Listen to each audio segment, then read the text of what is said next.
소중한 나 무한기고.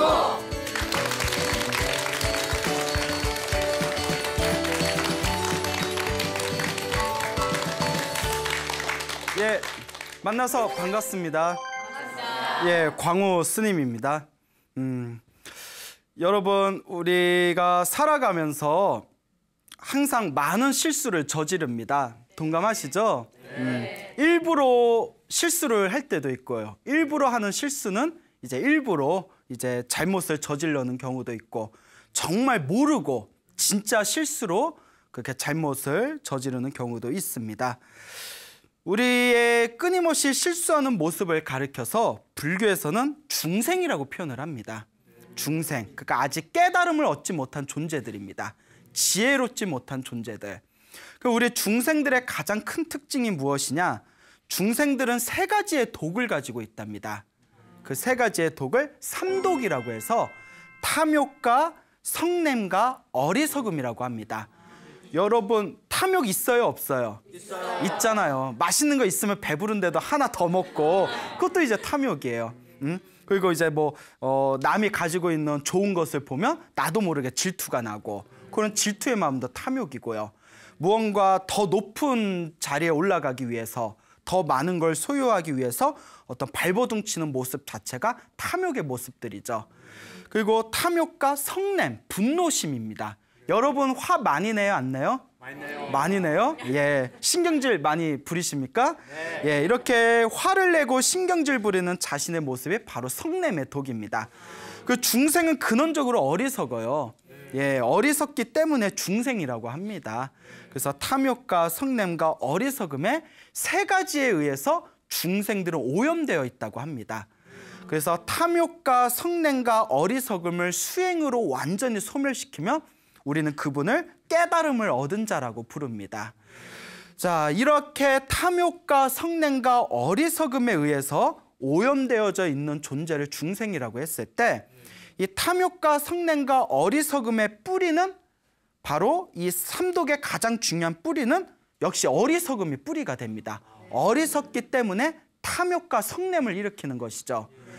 그렇지만 가장 중생에게 무서운 업보를 불러일으키는 것은 세 가지 중에서도 이 분노, 성냄의 업보가 더 강하다고 합니다.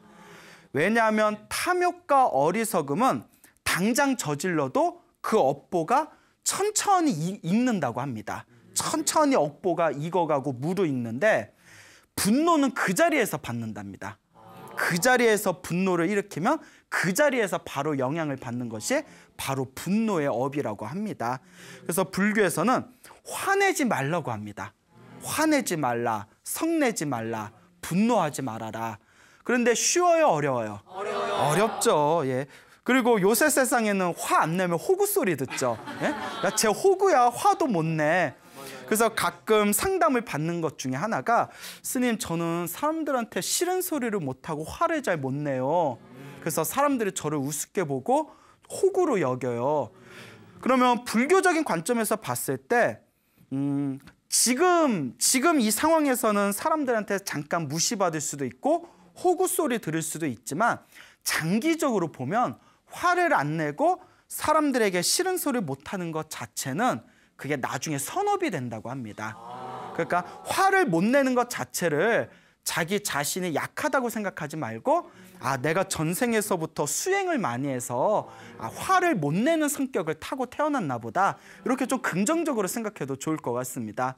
그래서 어느 심리학자는 화를 내지 못하는 사람을 위한 처방으로 화는 내지 말아라, 대신 싫은 건 싫다고 단호하게 얘기해라, 또 이런 처방을 내리기도 합니다. 화 안 내고 그냥 싫어 이렇게 얘기하면 되잖아요.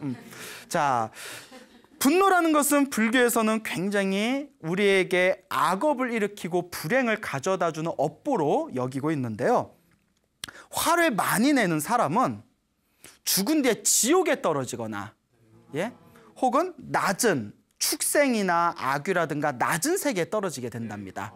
그리고 화를 많이 내는 사람은, 신경질을 내고 화를 내고 다혈질인 사람들은 설사 사람으로 태어나도 못생긴 과부로 태어난답니다. 예, 얼굴 엄청 못생겼대요. 예, 여러분들 신경 안 쓰셔도 될 것 같아요. 그래, 어색해지는 분위기 뭔가요? 예? 예, 그래요. 자, 그 실제로 우리 불교에서는 화를 많이 내면 인간으로 태어나도 굉장히 못생긴 업보를 받는다. 반대로 사람들한테 화를 내지 않고 항상 미소로서 사람을 대하는 사람들은 다음 생에 모든 사람들이 좋아하는 미남 미녀로 태어난다고 합니다. 예, 그 어쨌거나 예, 분위기 자꾸 이상해지네요. 예, 그 어쨌거나 미남 미녀로 태어난다는 것 자체가 전생에 선업을 많이 지은 거라고 합니다. 그래서 우리가 뭐 특히 한국은 외모 지상주의가 너무 심하지 않습니까? 예, 한국은 유독 그 외모에 대한 어떤 관심도가 너무 높은 것 같은데요. 외국 사람들이 한국에 와서 가장 이해가 안 되는 게 한국인들은 너무 외모 지상주의가 다른 나라보다도 훨씬 더 심한 것 같다라는 그런 말을 한결같이 합니다. 자, 어쨌거나 한국을 떠나서 외모를 중요시 여기는 한국을 떠나서 영국이나 유럽이나 다른 나라에서도 이 외모에 대한 부분에 대해서 실험 통계를 한 적이 있답니다. 실제로 잘생긴 미남 미녀가 평균적으로 연봉이 더 높답니다. 예, 아니 못생긴 것도 서러운데, 예? 그런데 불교에서는 부처님은 상대를, 사람을 그렇게 외모로 보라고 하지 않습니다. 그 사람의 마음이 중요한 것이고 그 사람이 어떤 의도, 어떤 마음으로 살아가는지 그게 중요한 것이다라고 부처님께서 말씀하시고 사람을 절대 겉모습으로 판단하지 말아라. 우리 부처님께서 끊임없이 그렇게 말씀은 하시지만 그렇게 말씀하시면서도 당신께서도 경전에 보면 어쨌거나 미남 미녀로 태어난 건 전생에 복이 많은 것이다 라는 구절이 분명히 있기는 합니다. 그 부처님의 가르침을 보면 반짜빠삐라는 여인의 이야기가 있습니다. 반짜빠삐, 예, 이름이 반짜빠삐입니다. 예, 뭐 반짝반짝거리나 봅니다. 이 반짜빠삐라는 여인네가 있었는데 지독하게 못생겼답니다. 근데 경전에는 심각하게 못생겼대요. 예, 아주 지독하게 못생긴 가난한 집에 여인네가 있었다고 합니다. 그래서 너무나 못생겨서 이름을 반짜빠삐라고 졌는데 반짜빠삐의 뜻이 몸에 결함이 있는 자라는 뜻입니다. 예, 그 너무 못생겨서 이렇게 보면 무슨 결함이 있는 사람처럼 보일 정도로 그렇게 사람들에게 손가락질을 받던 그런 여인네가 있었습니다. 집도 가난한데 얼굴까지 못생겼습니다. 아, 어떻게 하면 좋습니까? 남 얘기 같지가 않아요. 예? 예, 물론 제 얘기입니다. 그러니까 이제 이 반짜빠삐가 그렇게 얼굴이 지독하게 못생겼고 그렇게 집안이 가난했는데 특별한 능력이 하나 있었답니다. 지압을 기가 막히게 잘했대요. 예?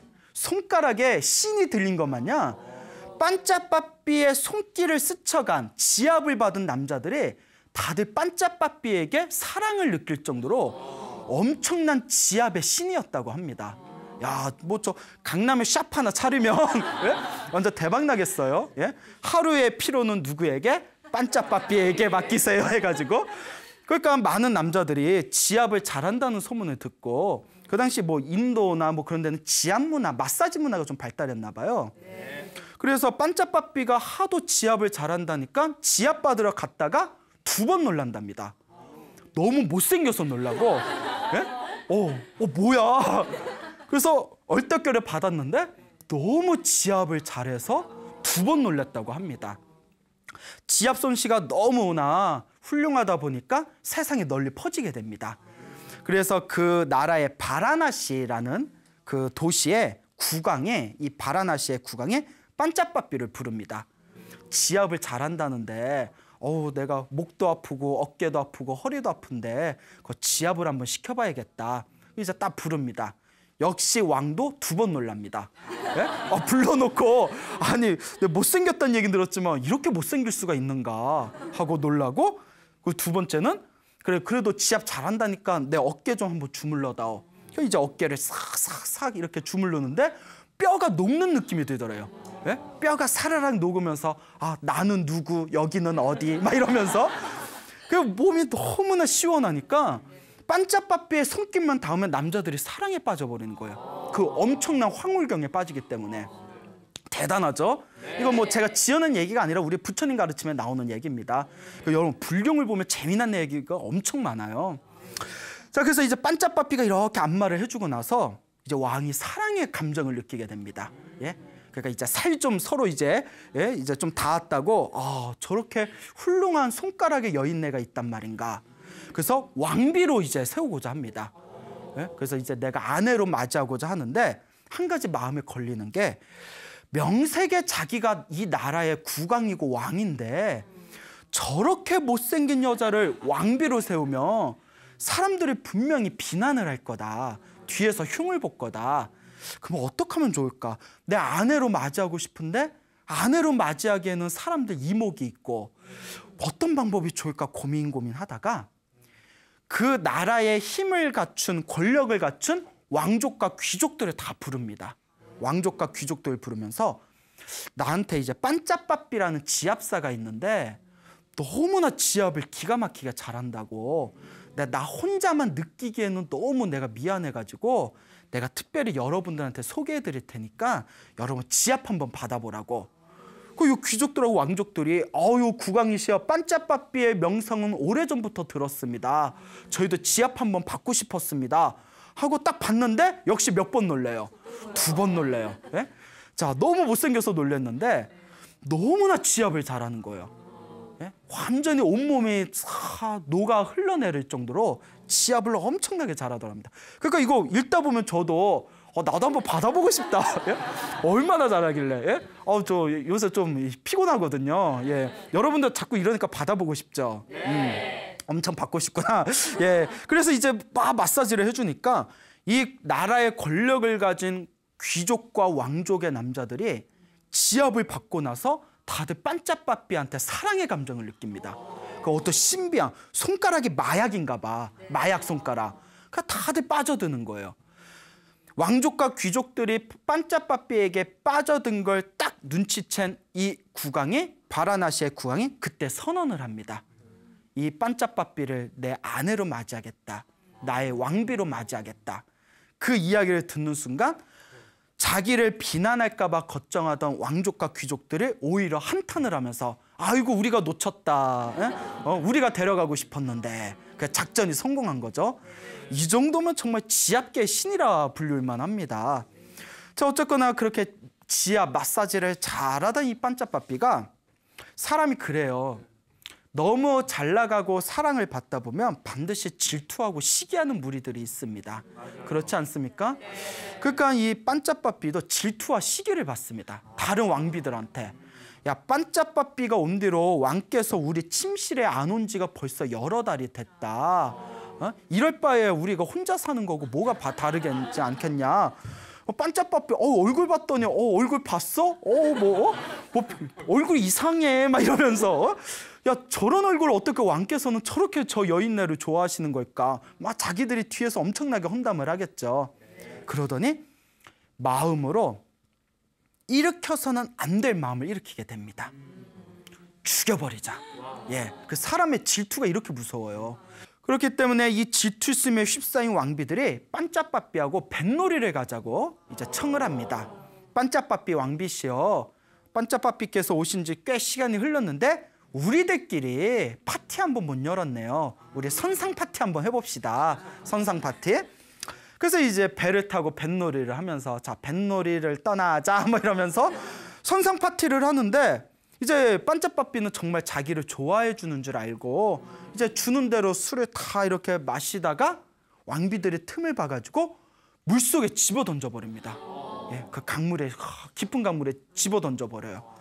그러니까 당연히 죽었거니 생각하고 이제 왕비들이 이제 배를 타고 궁전으로 돌아와서 바라나시의 국왕에게 막 울면서 반짝바삐와 함께 뱃놀이를 갔는데 자꾸 우리가 마시지 말라, 이제 그만 마셔라 하는데도 자꾸 술을 마시더니 발길질을 헛디뎌가지고 물속에 빠져서 도저히 저희들이 찾을 수가 없었습니다. 왕이시여 어찌하면 좋습니까? 저희들을 죽여주십시오. 막 이렇게 또 한바탕 쇼를 벌였겠죠. 이제 왕이 이제 그 말만 믿고 반짝바삐를 잃은 건 너무나 안타깝지만 뭐 자기가 실수해서 그렇게 된 건데 시신이라도 좀 찾았으면 좋겠구나. 그래도 사랑했던 여인인데 장례식이라도 좀 치러주고 싶다. 이러면서 이제 시간이 흘러가게 됩니다. 그때 반짝바삐는 강물에 이제 휩싸여서 이제 강물 흐름에 따라 다행히 거기서 익사하지 않고 마을 있는 도시 있는 쪽으로 이제 떠내려왔대요. 바라나시라는 나라 옆에 파와리아라는 왕이 있었다고 합니다. 파와리아라는 나라가 있었는데 이 파와리아의 왕이 하필 그때 강물이 있는 곳에 이제 물놀이를 갔다가 저기서 누가 사람이 둥둥 떠내려오는 걸 보게 됩니다. 아이고 저 멀리서 옷을 보니까 여자인 것 같다. 야 빨리 구해와라. 저 사람 죽겠다.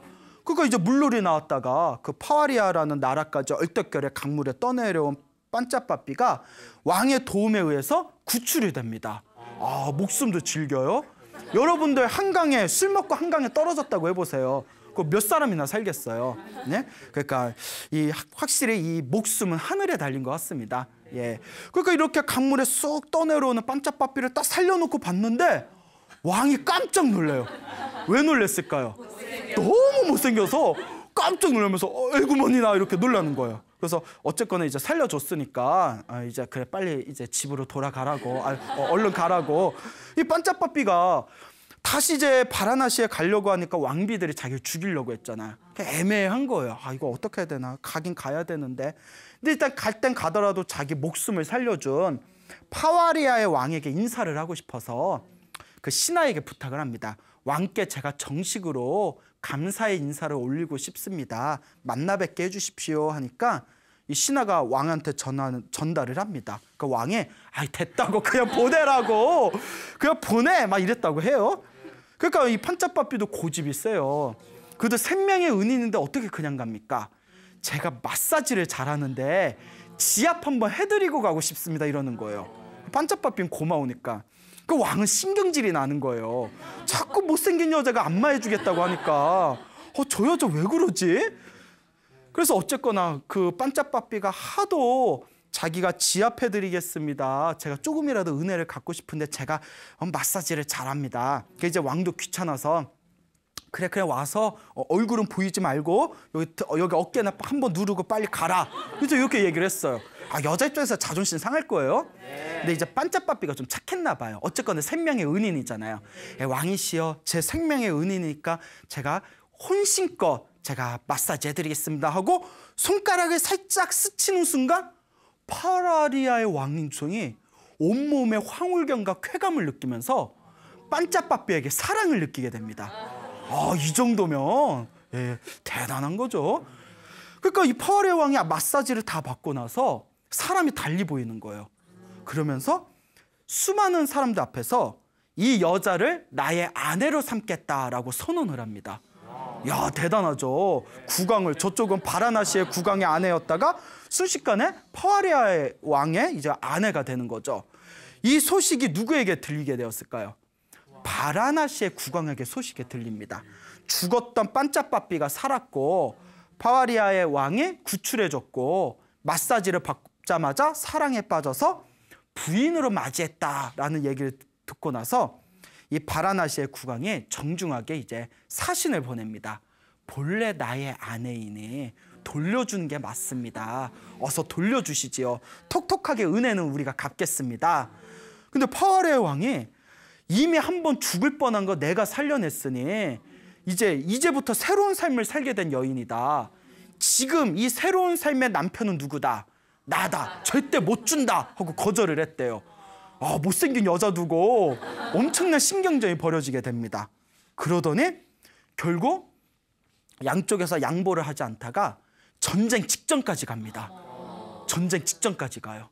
그 여자 하나 때문에 전쟁이 벌어지게 생겼어요. 이 착한 반짝바삐가 이제 가슴이 너무 아픈 거예요. 나 때문에 전쟁이 일어나서 수많은 사람들이 죽는다면 어찌 내 마음이 편하겠냐. 그래서 두 분의 왕에게 다음과 같이 합의를 합니다. 왕이시여, 그러면 일주일에 한 번씩 제가 번갈아 가면서 모시겠습니다. 예? 일주일에 한 번씩 제가 번갈아 가면서 모실 테니 그것으로 만족하시면 되지 않겠습니까? 이게 말이 돼요, 안 돼요? 예, 안 돼요? 그런데 두 왕은 그래 전쟁을 해서 서로 서로가 서로 이제 생명을 잃게 되느니 그러면 판짜빠삐가 일주일씩 나라를 번갈아 가면서 국왕을 시봉하고 모시는 걸로 하자꾸나 하고 합의를 보는 도저히 거짓말 같은 이야기가 바로 우리 부처님 가르침에 내려오고 있습니다.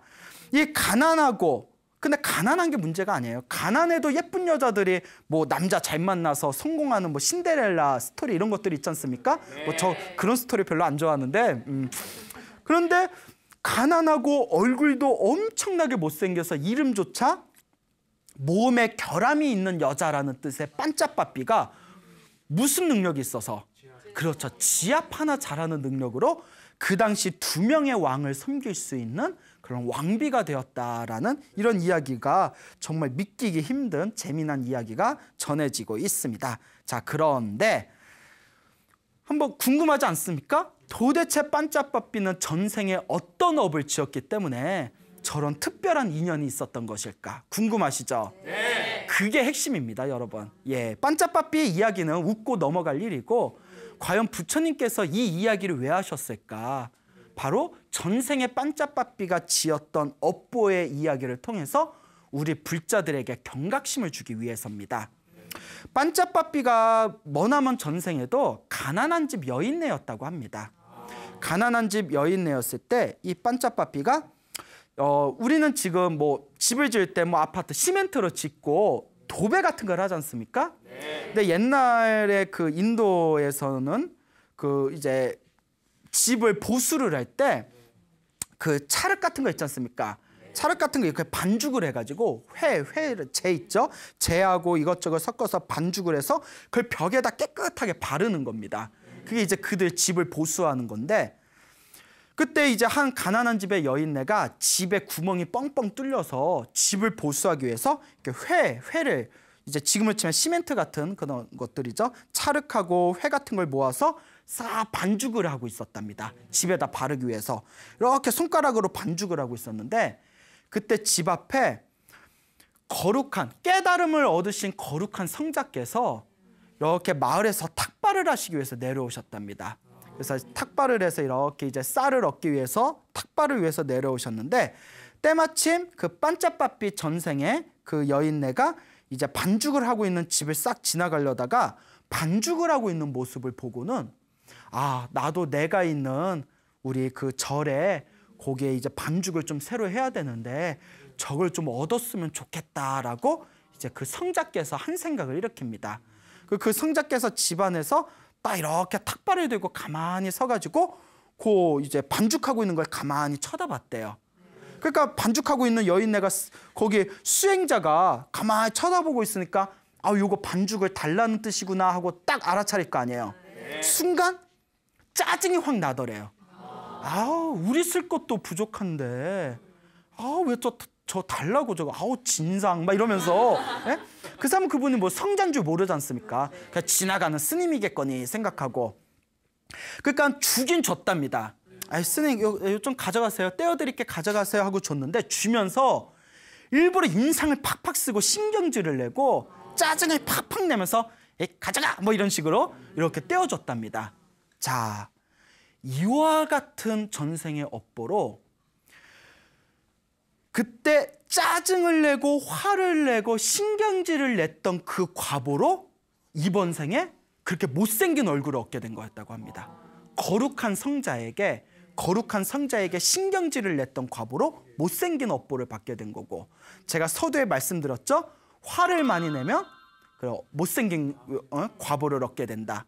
그래서 거룩한 성자 앞에서 인상을 팍 쓰고 신경질을 팍 내면서 이제 그 점토, 흙을 그 반죽한 흙을 주면서 그 인상을 확 쓴 그 업보에 의해서 아주 못생긴 외모를 얻게 된 것이고 어쨌거나 보시를 한 거예요, 안 한 거예요? 그렇죠. 어쨌거나 거룩한 성자에게 보시를 하긴 했잖아요. 거룩한 성자를 보시했기 때문에 이번 생에 왕비가 될 수 있는 그런 높은 자리까지 올라가게 된 거다. 그리고 올린 게 바로 뭐였죠? 찰흙이었잖아요. 찰흙, 반죽한 찰흙. 반죽할 때 뭘로 하죠? 손가락으로 하잖아요. 자기의 손가락으로 반죽한 그 흙을 보시한 그 복력의 힘으로 이번 생에 어떤 사람이든 그 손가락을 닿으면 사랑을 느끼는 그런 지압의 신이 될 수 있었던 것이다 라는 이야기가 전해지고 있습니다. 이게 바로 업보입니다. 이게 불교에서 말하는 업보예요. 잘하면 잘한 만큼 잘한 거는 자기가 받고, 못하면 못한 만큼 못한 것도 누가 받는다? 내가 받은 거예요. 만약에 판짜빠삐가 그 반죽을 올리면서 미소를 지으면서 기쁜 마음으로 올렸다면 어떤 얼굴로 태어났을까요? 엄청난 미인으로 태어났겠죠. 그와 같습니다. 그래서 우리 주변에 보면 집안은 엄청나게 부자인데 이제 얼굴이 못생긴 게 약간 콤플렉스인 분들이 계세요. 그런 분들이 이제 막 또 성형수술하러 다니고, 야 어디가 괜찮대? 거기 괜찮대? 막 이러면서, 예? 그런데 이제 막 찾아가고 하지 않습니까? 막 보톡스 맞고.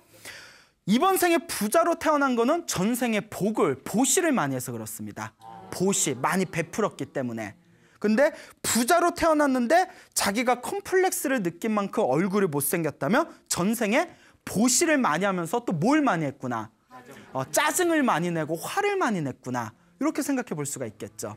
그리고 이번 생에 보면 이렇게 길을 지나가다가 헉 하면서 한 번 이렇게 뒤돌아서 한 번 더 쳐다볼 정도로 뭐 예쁜 여자들이 있을 수 있지 않습니까? 얼굴은 예쁜데 집안이 좀 넉넉하지 못하고 가난한 그런 여성분들도 아마 있을 겁니다. 그렇죠? 또 뭐 얼굴이 굉장히 잘생겼는데 집안 형편이 좋지 못한 그런 남자분들이 계실 수도 있습니다. 그렇죠? 잘생겼는데 집안 형편이나 어떤 경제적으로 어려우신 분들은 전생에 화는 별로 안 내서 이번 생에 잘생긴 외모는 얻었지만 전생에 다른 복을 많이 짓지 못해서 보시를 하지 않아서 이번 생에는 경제적으로 어려운가 보구나. 이런 식으로 우리가 유추해서 생각해 볼 수가 있는 겁니다. 그러니까 어떤 분이 스님 저는 집안도 가난하고 얼굴도 못생기고 그럼 저는 전생에 아무것도 안 한 겁니까? 글쎄요. 제가 부처님 같은 신통력이 없어서 딱 이렇다 단언해서 얘기할 수는 없지만 제가 말씀드릴 수 있는 조심스럽게 말씀드릴 수 있는 거는 결국 자기 업은 자기가 받는 것이고 이번 생에 짓는 공덕도 언젠가는 내가 받게 될 것이다 라는 것을 꼭 말씀드리고 싶습니다. 부처님 당시에 코살라국이라는 나라가 있었습니다. 코살라국의 이 나라에 파사익 왕이라는 분이 있었어요. 아마 소나무를 통해서 몇 번 말씀드렸던 왕인데 이 파사익 왕의 딸이 하나 있었는데 이 딸의 이름이 금강이었대요. 금강. 예, 딸의 이름이 금강이었는데 이 파사익 왕이 이제 그 딸을 낳았는데 얼마나 예쁘겠어요. 예, 그 아빠들은 그 여자애를 좋아한다고 하지 않습니까? 아빠들은 딸을 좋아하고 엄마들은 아들을 좋아한다 이런 얘기가 있지 않습니까? 딸이라서 얼마나 눈에 넣어도 아깝지 않을 그런 공주인데 너무 못생겼대요. 공주가. 예. 오늘의 주제는 못생김이에요. 예. 너무 못생겨가지고 내 딸이지만 왕조차도 이렇게 얼굴을 보고 계속 보기가 힘들 정도로 너무 얼굴이 못났더래요. 내 딸이지만 어떻게 이렇게 못났을까? 근데 이제 이 왕이 그 아버지로서 가져서는 안 될 마음을 가지게 됩니다. 내 딸이지만 그래도 명색의 공주인데 사람들에게 보여주기 창피하다. 그런 느낌이 들어서 평상 탑에다 가둬놓고 절대 바깥 사람들을 못 만나게 했대요. 탑에서 온갖 부귀영화를 누리고 시녀들을 붙이고 모든 풍족한 물질적인 생활을 했지만 너무나 얼굴이 창피해서 다른 사람들에겐 자기 공주를 절대 얼굴을 보여주지 않았다고 합니다. 참 그것도 좀 그래요. 예. 근데 어쨌거나 딸이 이제 나이가 차서 시집을 보낼 때가 됐어요. 그래서 왕이 고민에 빠진 거예요. 시집을 보내야 되는데 얼굴이 저래가지고 어느 남자가 데려가겠냐. 그리고 또 자기가 명색의 한 나라의 왕인데 아무 남자한테 보낼 수가 없잖아요. 내가 사위로 삼고 싶은 사람들은 내 딸을 싫어할 거고 내 딸을 데려갈 만한 그런 어떤 집안에서는 내가 눈에 안 찰 거고 그래서 이제 자기가 아끼는 신하를 몰래 불러다가 딸 이야기를 솔직하게 털어놓고 좋은 가문인데 그 왕하고 비교해도 손색이 없을 정도로 좋은 가문이지만 가난하고 몰락한 집안에 남자를 한번 찾아봐라 이렇게 부탁을 합니다. 그래서 이제 가난하지만 좋은 집안의 가문 그러니까 이제 뭐 집안은 망했지만 뼈대 있는 가문 뭐 이런 거 있지 않습니까?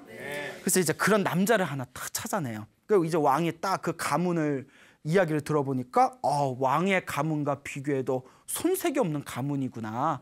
그래, 가문이 참 좋고 집안도 또 엄청 가난한 거예요. 그래서 이제 왕이 너의 가난한 집안을 내가 크게 일으켜주겠다. 왕의 사위가 되면 이것보다 더한 영광이 어디 있겠냐. 너의 가문은 너 때문에 일어나게 될 것이다. 대신 내 딸이자 공주이자 너의 아내를 네가 잘 보살펴야 된다. 그러니까 이 사위가 될 이 남자가 너무 고마운 거예요. 이게 웬 횡재인가 싶어서. 근데 이제 왕이 표정이 편안하지 못한 걸 눈치채고, 근데 왕이시여 이렇게 얼굴이 편안하지 못하십니까? 제가 많이 부족해서 그렇습니까? 이러니까 왕이 솔직하게 얘기하는 거예요. 아니, 나 때문에 편안한 게 아니라 네가 불쌍해서 그렇다. 예? 그러면서 이제 공주를 탑 위로 이제 탑에 있는 공주가 있는 방 안에 이제 그 남자를 보냈는데, 남자 가슴이 철렁거리는 거예요. 내가 아무리 없이 사는 남자지만 그래도 어떻게 저런 여자를, 아무리 공주라지만 저렇게 못생긴 여자를 나한테 시집 보낼 수 있단 말인가. 자꾸 내용이 외모 지상주의를 흘러서 좀 미안한 감이 없지 않았는데, 일단 교훈적인 내용을 담고 있으니까. 자, 그래서 어쨌거나 이제 자신의 가문과 집안을 위해서 눈에 딱 감고 결혼을 하기로 합니다. 결혼을 하기로 했는데 왕이 명령을 내립니다. 어떤 일이 있어도 너의 아내를 사람들한테 보여주지 말아라. 이거는 왕인 나하고도 관계가 되는 거다. 내 딸을 절대 다른 사람한테 보여주지 말아라. 그러고 이제 어쨌거나 둘이 결혼을 하고 그렇게 이제 결혼 잔치가 벌어지게 됐어요.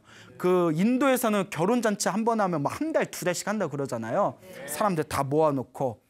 그렇게 이제 막 결혼 잔치를 하게 되었는데, 결혼 잔치 때에도 이제 남편이 이제 아내를 잔치에 이제 부르지를 않는 겁니다. 그리고 이제 부인에게 솔직하게 얘기하는 거예요. 공주님, 당신하고 나하고 부부의 연을 맺었지만 나도 얼떨결에 결혼한 거고 사실.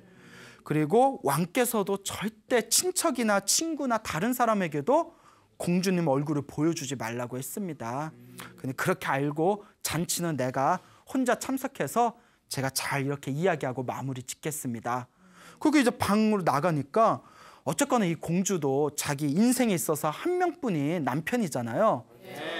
그 공주님도 남편의 마음에 들었나 봐요.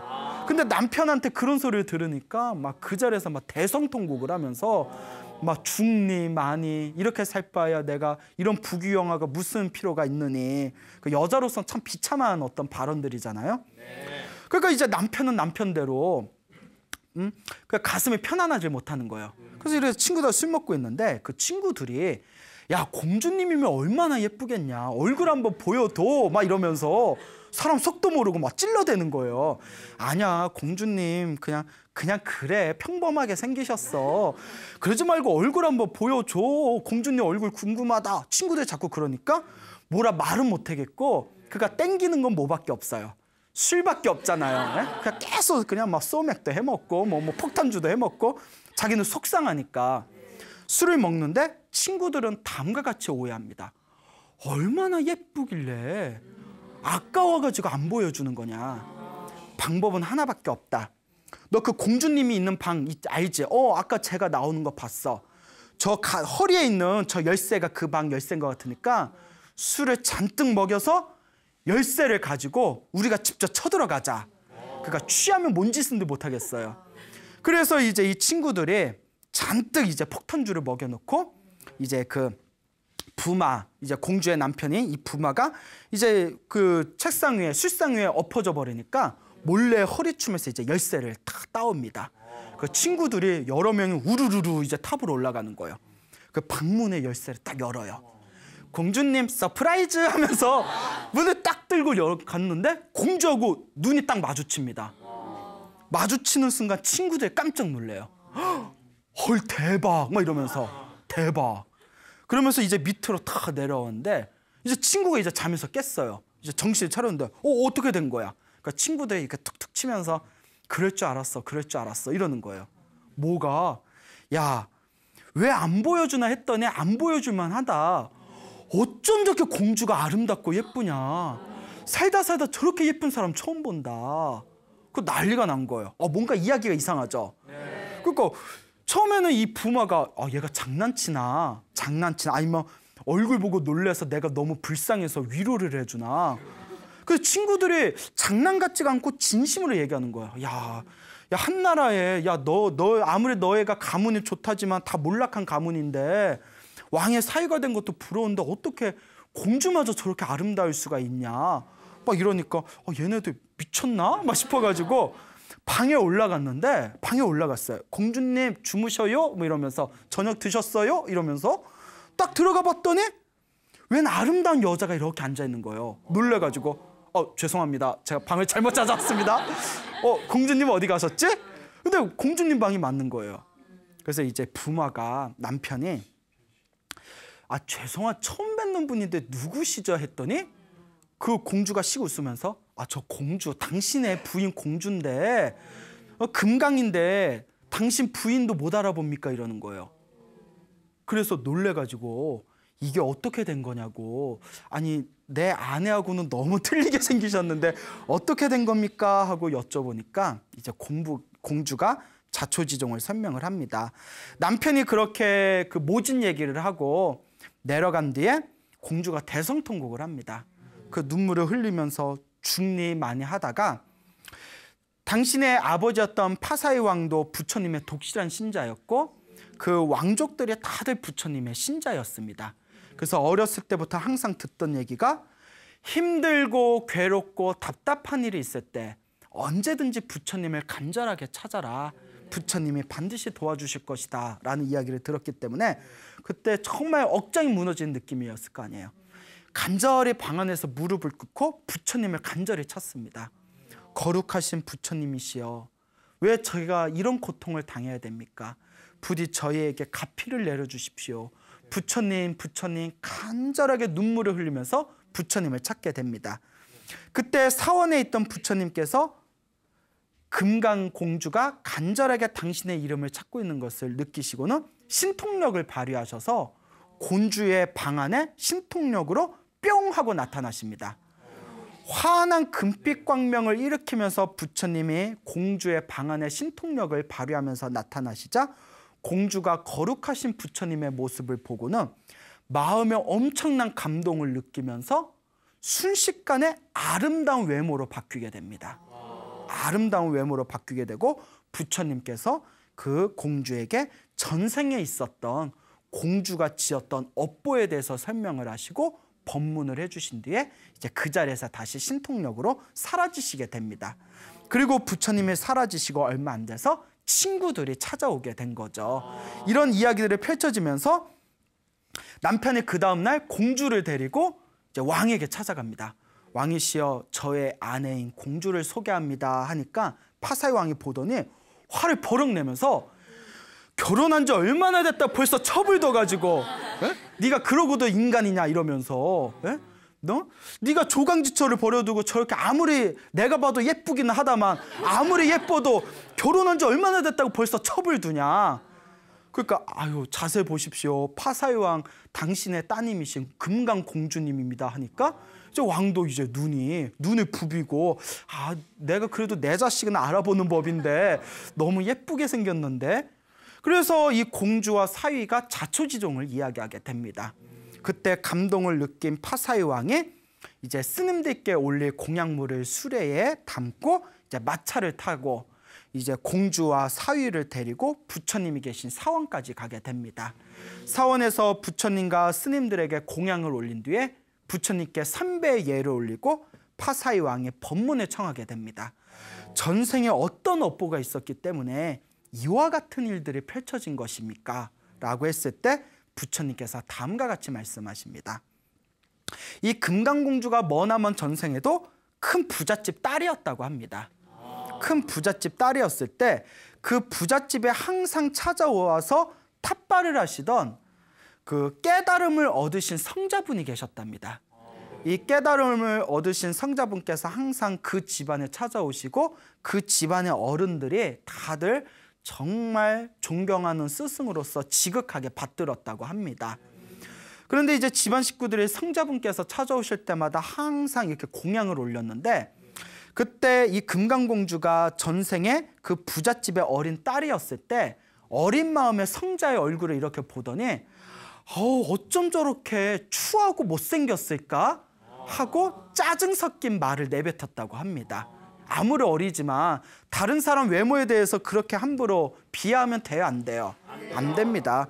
우리 가끔 인터넷에 보면 정말 인성에 문제가 많은 사람들이 저기 어떤 연예인들이라든가 어떤 사람의 얼굴을 막 온갖 악플을 달고 입에 담을 수 없는 글들을 올리는 걸 봅니다. 불교적인 관점에서 보면 그 업도 언젠가는 어떻게 될까요? 자기가 받을 수밖에 없습니다.